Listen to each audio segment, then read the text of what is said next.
Greetings to Workforce Education 538. As promised, this is the video that deals with individual assignments in Workforce Education 538 for this semester.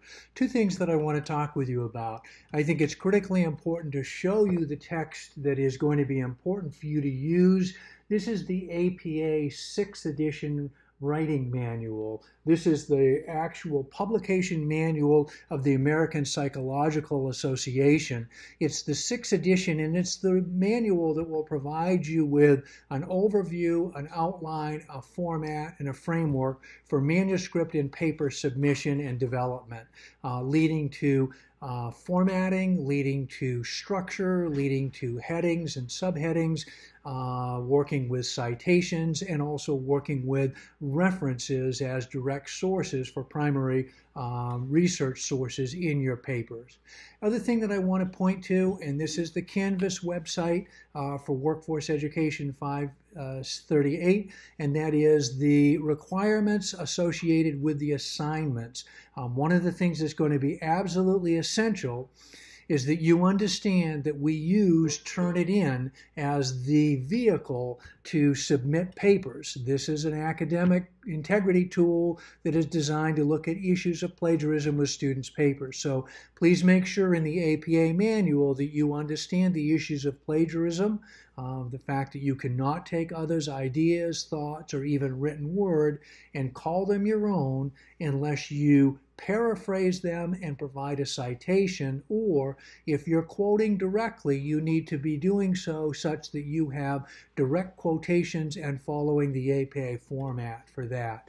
But this is just a reminder that with all assignments, we need to have you submit only the final assignment once to Turnitin, which will be used for grading purposes. Having said that, let's get started in taking a look at these specific assignments so that we have an understanding of what they are and what they look like.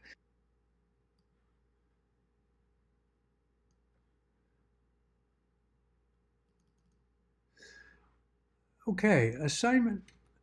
This is to begin with assignment 1 in Workforce Ed 538. This is an assignment that is due the beginning of the semester. The assignment due dates are going to be posted on every assignment sheet. The assignment sheet provides you with an overview of the assignment and then the assignment tasks and the requirements. And what I want to do is provide you with an overview of these assignments, not an exhaustive review of the assignments. You need to review the assignment sheets. If you have questions, you need to be in touch with me, and we can arrange for either email follow-up, or we can arrange for a phone conversation or a Zoom conference. Please contact me at mwh10@psu.edu. At any rate, this first assignment deals with the LEA, Local Educational Agency, or the CTE, organizational structure, and the HR function review and analysis paper, and also a Zoom presentation. Obviously, the Pennsylvania General Assembly and PA School Code, in conjunction with the Department of Education, require that there's a school organization administrative entity for all schools within the Commonwealth. This is also reiterated in the Perkins Act of 2006 and the newly reauthorized 2018 Perkins 5. This is also in conjunction with PDE's Bureau of Career and Technical Education in relationship to the fact that there is a clear line of authority delineated to school entities that are providing career and technical education to school students at the secondary level. The issue with this is that this is outlined in Pennsylvania's Department of Education and their review of CTE programs as outlined in Title 22, Educational Chapter 339 of Vocational Education. This particular assignment, I'm interested in having all candidates review the structure of what is happening with administrative organization and who is responsible for what, including the HR function. This should be done in a way that it includes CTE organizational structure, a chart that delineates responsibilities, roles, and tasks. This includes the administrator's roles and the responsibility for those functions within the school organization. Beyond that, I'm interested in having you take a look at the human resources function. The HR function should include issues of staffing related to school planning for personnel hire and personnel replacement, personnel growth in relationship to new programs and design. It should include new teacher induction programs. It should also include mentoring programs, and this can be mentoring programs that are an extension beyond the Act 48 requirements for professional development here in Pennsylvania. Also, this talks about staff development, professional development activities, performance evaluation, collective bargaining, and the ethical and legal policy and practice implications dealing with the organizational chart. The interesting piece here is I would like to have candidates do a written narrative. I do not want this in bullet points. I do not want this in talking points. I do not want this in just an organizational chart itemization. I'd like to have a comprehensive narrative that deals with the essence of the organization and the lines of authority and the function of HR within the CTE or CTC school district that you're working in. So that then needs to have a discussion within your paper of what delineates what roles, what responsibilities, who was responsible for what, and then specifically speak to the issues of the HR function within the program. Candidates should use the text.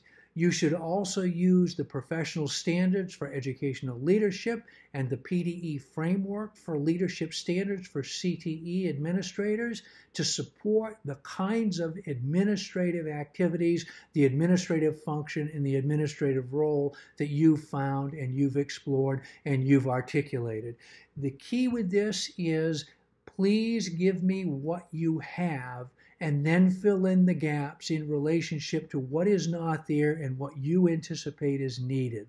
This is a structural review and an analysis, and the paper should be anywhere between 8 and 10 pages in length, with an additional reference page as needed, and also following the APA format.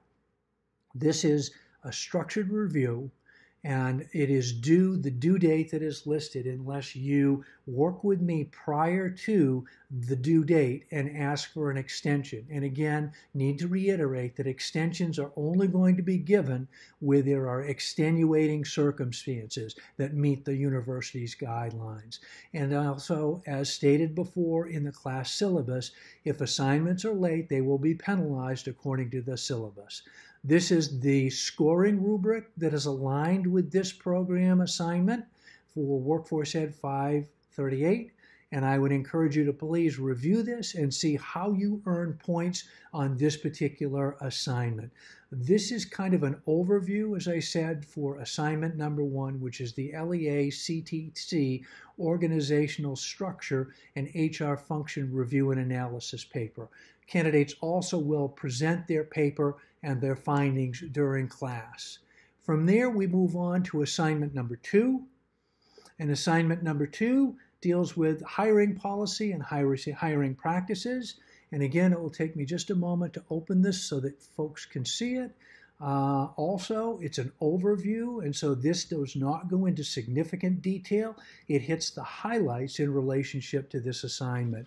This assignment is due in early October, and the assignment includes posting an executive summary to Canvas, just like the executive summary in all of these. This deals with hiring practices and policy compliance. It's a review and an analysis, and also has a Zoom presentation that is included.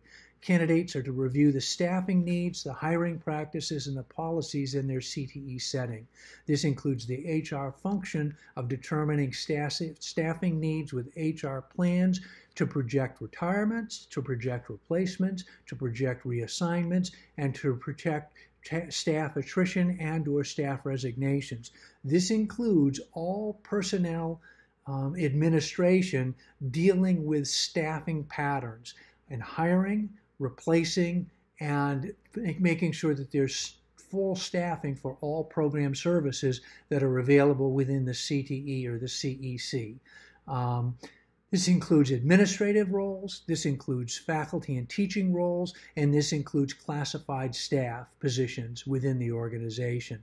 What I'm asking you to do is to review the most recent hires for A, administrator, B, teacher, C, classified staff, which would be secretarial, maintenance, professional support within your CTE setting.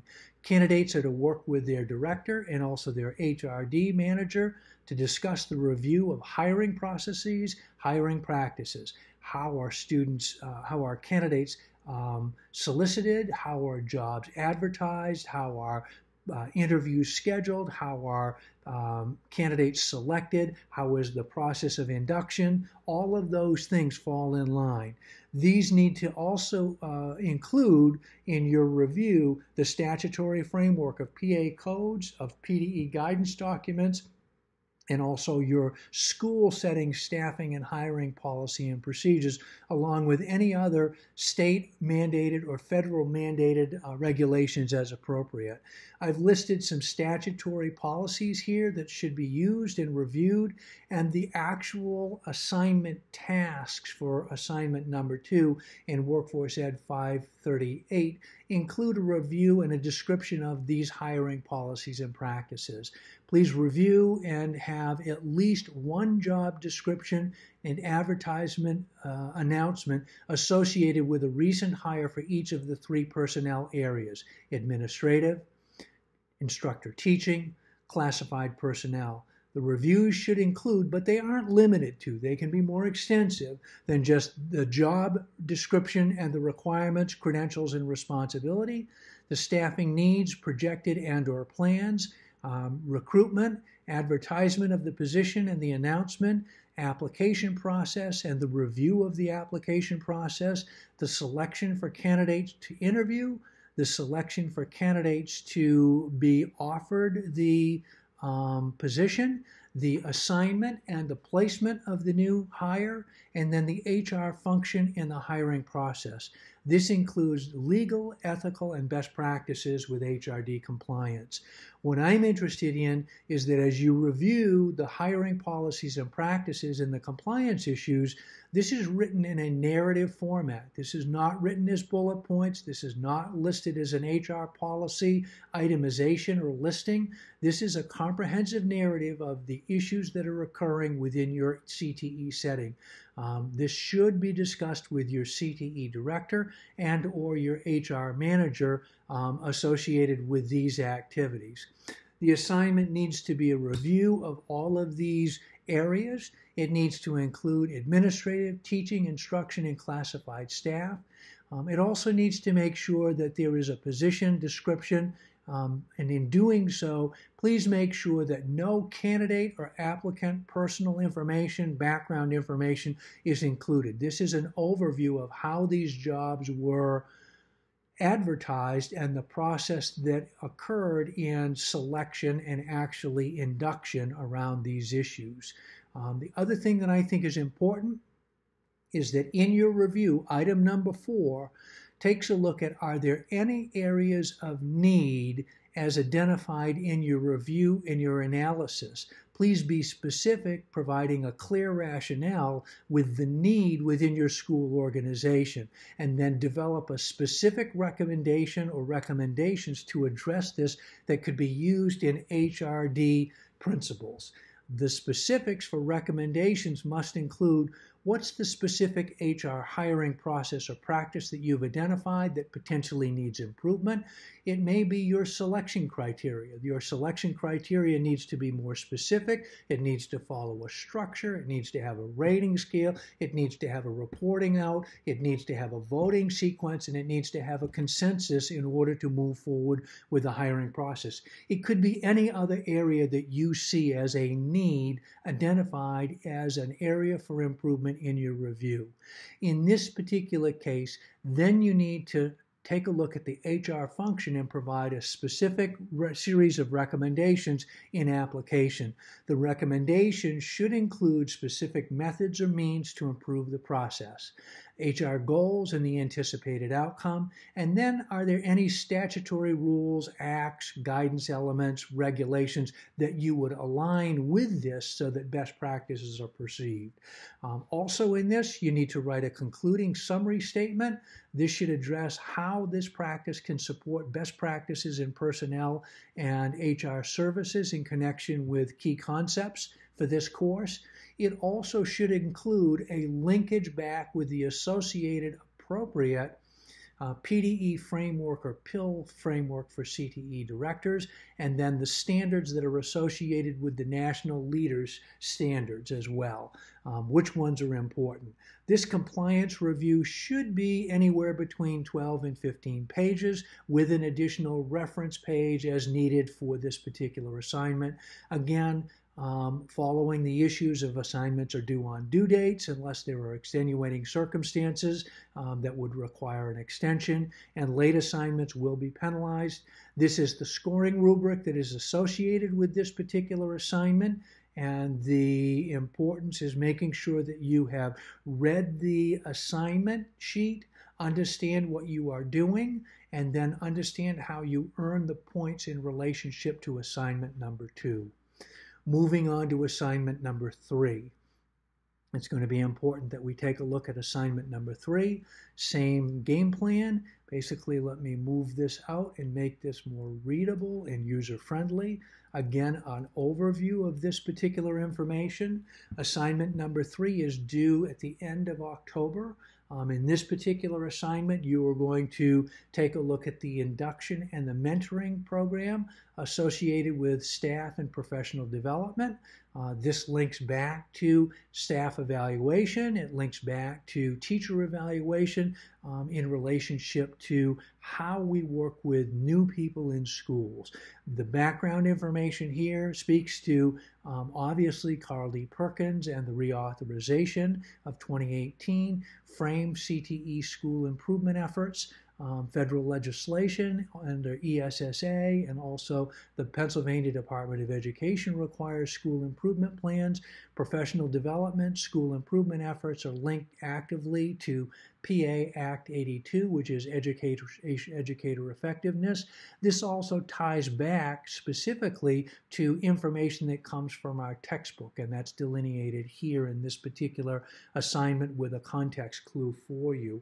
What I'm asking candidates to do in this review is to research and prepare a comprehensive written report that describes the current practices used in CTE settings associated with A, new teacher induction programs, B, educator mentoring programs, C, professional personal performance evaluation, teacher evaluation policy and practice, and associated staff or professional development planning and delivery, both at the individual and school-wide level. The interest here is to understand and complete the circle that hiring new faculty, mentoring senior faculty, providing professional development in the form of teacher, professional, and staff, professional development, planning and delivery both to the individual and school-wide is an emphasis area that should be tied to performance evaluation, teacher evaluation, and needs for growth within the CTE setting, school-wide and individually. This is a comprehensive action plan, if you will, in narrative that takes a look at school improvement efforts at the CTC. Candidates will need to work with their CTE director, the HR manager, or other appropriate personnel in their setting to take a look at this assignment and to meet the needs and gain the information from assignment element number 1. This also should include taking a look at the issues of staff development, teacher effectiveness, and program planning, and there are a variety of statutes and regulations that can be and should be part of this assignment. Candidates will need to A, provide an analysis of each area and each element in this assignment for number 1. These are separate subsection analyses for each of those in the 4 areas identified in assignment number 1. address the interconnectedness between these elements, because there is a connect the dots between staff development, professional development, looking at mentoring programs, looking at induction programs, and school improvement efforts that are actually part and parcel of school improvement programming design. The specifics then need to focus on where are there potential areas of need or potential areas of improvement. This would include methods and or means to improve the process. So for example, if professional development is left up to Act 48 and the individual, and there's no school-wide professional development, there may be an issue in taking a look at the need for comprehensive school-wide professional development that deal with curricula areas or HR areas of importance. Who are the stakeholders that would be involved in that improvement? What is the CTE school improvement goal and the anticipated outcomes? And then what are the HR or personnel administrative policy changes that would need to occur to implement those recommendations? That's outlined in section number 3 of this particular assignment. Then what I need to have you do is basically in section number 4 is take a look at how these are connected with key aspects of the content that we're presenting in Workforce Education 583 from the textbook perspective, from the legal perspectives as far as statutory framework, and then how do these associate with PDE's Framework for Leadership 2014 and also the Educational Leaders Standards of 2015. Associate this back to specific standards and how they tie in. This particular assignment should be anywhere between 10 and 15 pages in length with an additional reference page as needed, following APA criteria. And as with other assignments, it's due on the date that it's due unless there are extenuating circumstances that are improved by your instructor and meet university policy. And late assignments will be penalized. Again, here it will be important to take a look at the scoring rubric for this particular assignment and understand how you earn points in relationship to the work that's identified above. And then just make sure that this aligns with the syllabus and also the grading policies with Turnitin and other things. So this is assignment number 3. The fourth assignment in this particular course is going to be a fairly comprehensive assignment. It's a lengthy assignment, and it deals with a comparing and a contrasting, if you will, of the elements that are associated with taking a look at collective bargaining and collective bargaining units. The issue with the fourth assignment is the due date is in late November, and you will actually have a presentation the last week of class, in this case the beginning of December, and you can see the timelines on those specific assignment sheets. In this particular case, what I'm asking you to do is take a look at the governing factors that have an overview in taking a look at labor relations, collective bargaining, negotiations, contracts, federal and state legal frameworks, and the ethical best practices of taking a look at collective bargaining and the processes involved with collective bargaining. Personnel administration, HR planning, and labor relations for school leaders are discussed at length in our textbooks for both 538 personnel administration and HR services and workforce education. In this particular assignment, what I'm anxious to have you do is look at the 3 key collective bargaining units. Typically, there is an administrative bargaining unit, or this is done independently with a single administrator with the JOC or with the school board. There are teacher bargaining units, teacher unit agreements, and teacher contracting agreements, and then there are classified personnel bargaining units and bargaining agreements that typically reside in CTE settings or in school districts. Candidates will develop a comparative analysis contrasting the provisions, the negotiations process, collective bargaining practices, and the linkages with legal and professional framework for these HR functions associated with collective bargaining. I will provide a cross-articulated list for candidates to look at, but there are a variety of resources that I suggest you review as part of this assignment. There are significant legal frameworks that are involved in the scope of this assignment, and I've suggested particular sections for you to take a look at here to review. I would also suggest that you speak with your CTE director and also your HR personnel manager or other appropriate member within your CTE organization on this assignment. The assignment tasks basically your candidates are to write a collective bargaining units assessment and an overall comprehensive review for administrators, for teaching staff, and for classified personnel. They basically are to look at contract provisions, negotiation processes and procedures, collective bargaining practices for those 3 units. In that review, I would suggest again that you have this discussion with your CTE director, with your HR manager, with your CTE personnel, or other associated people that are part of collective bargaining and contract negotiations. Do a comparative analysis, and this is a comparing and contrasting of these 3 bargaining units as outlined in number 1. And again, as I've said, I will provide you with a Excel sheet that will help you with this comparative analysis just from an organizational perspective. Use supporting concepts that come from our resources, text materials and other related resources, and reading informations that are part of our text, part of our Canvas course site, part of the websites that I've provided, part of the statutory framework that is in your Canvas site under files, and or other e-readings or resources that are available. Issue here is to make sure that your collective bargaining papers typically are going to be between 15 to possibly 20 pages in length with an additional reference page and resources that are aligned here. I suggest the following components that will help you with this particular paper.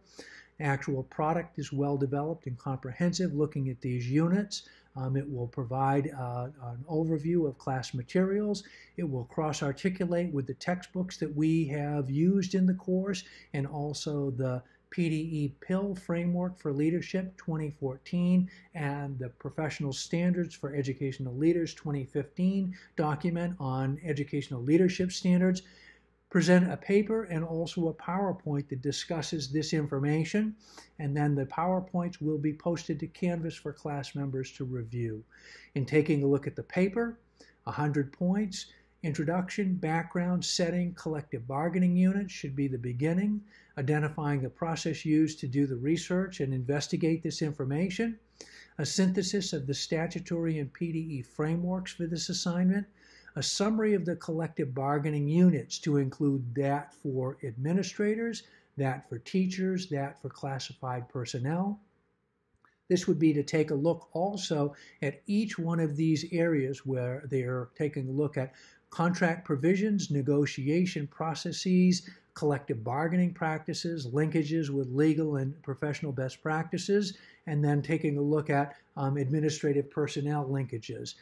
Understanding that we are going to tie those to the professional standards, both for PDE and also for NPBEA.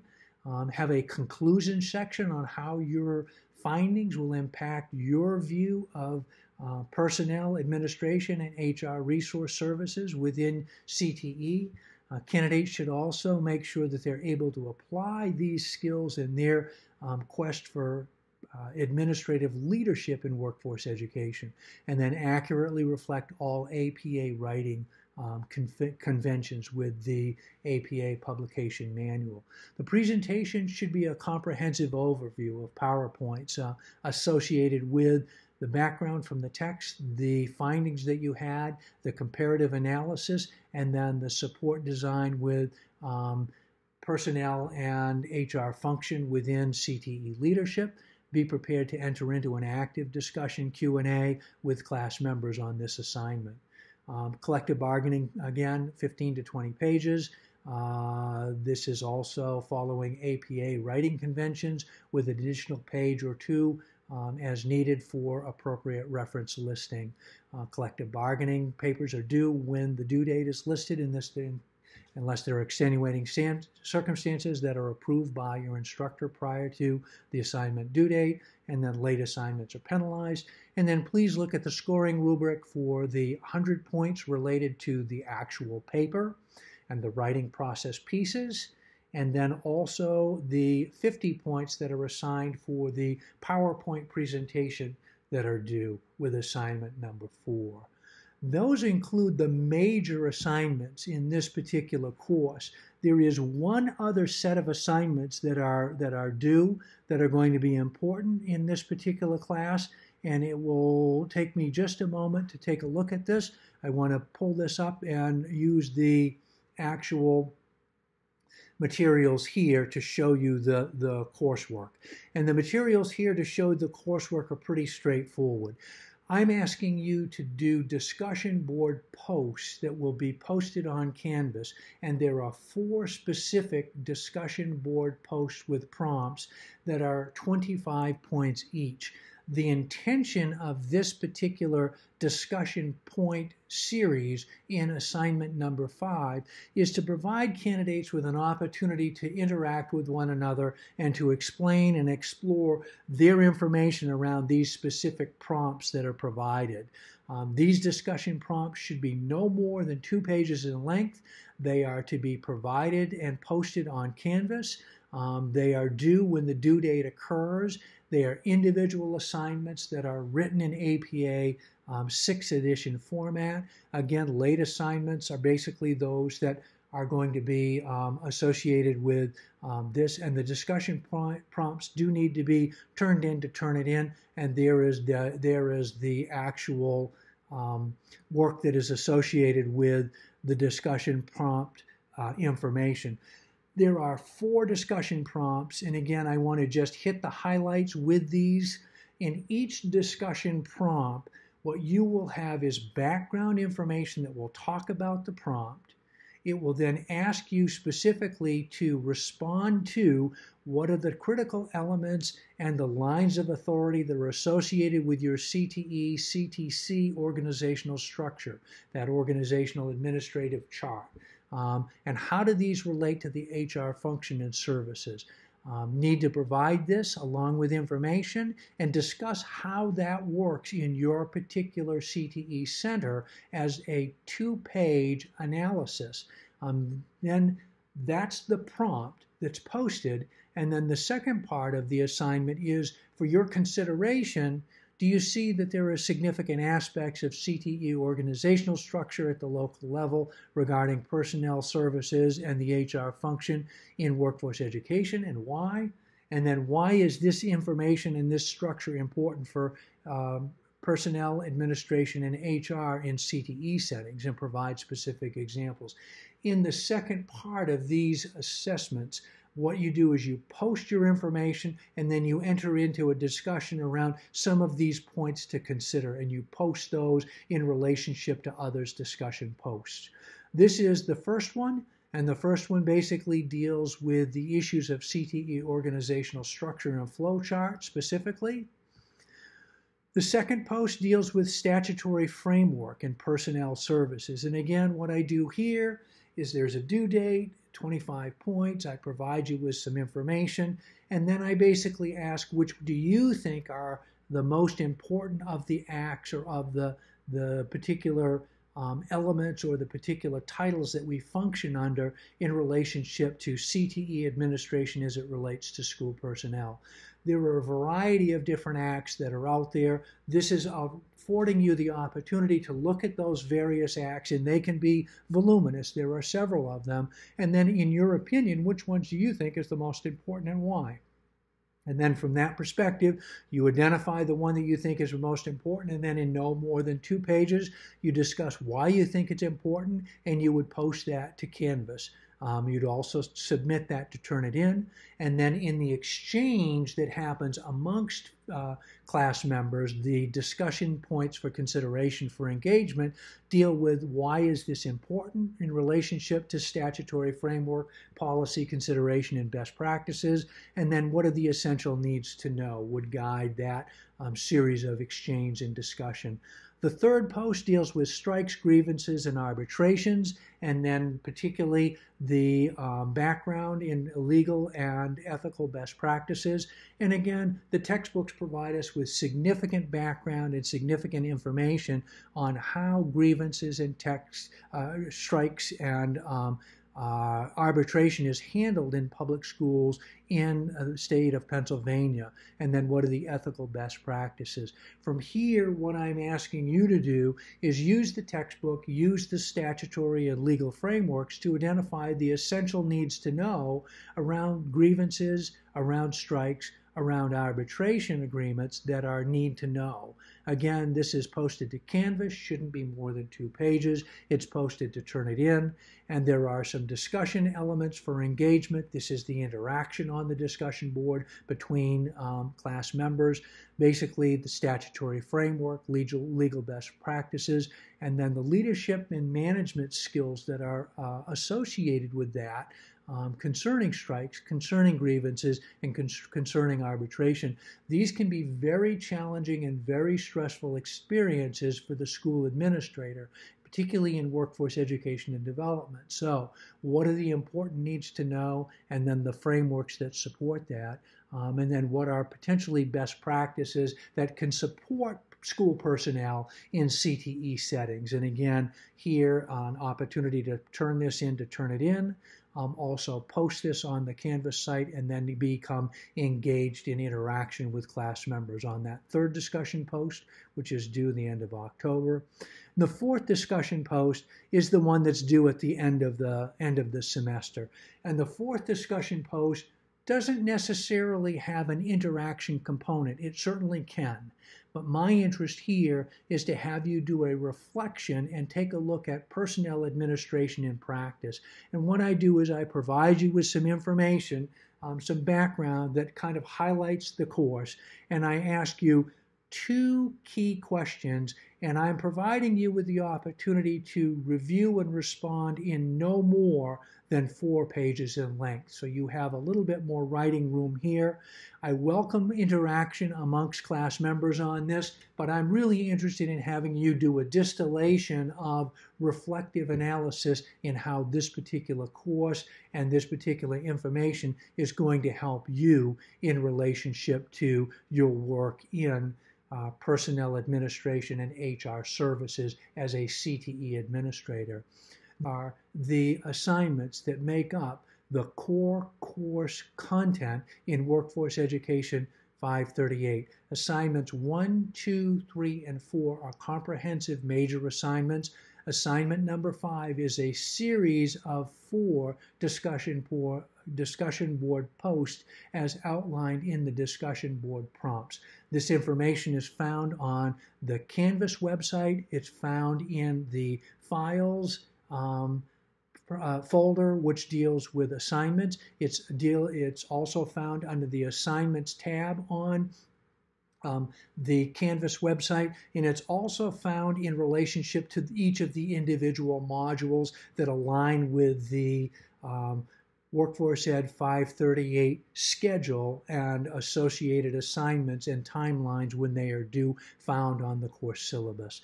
This ends the overview of the assignments in Workforce Ed 538. Again, provided an overview and some talking points for each of these assignments. As you review, my contact information is mwh10@psu.edu. I'm happy to work with you to make these assignments successful and this course interaction for you a successful opportunity in learning. Thank you very much.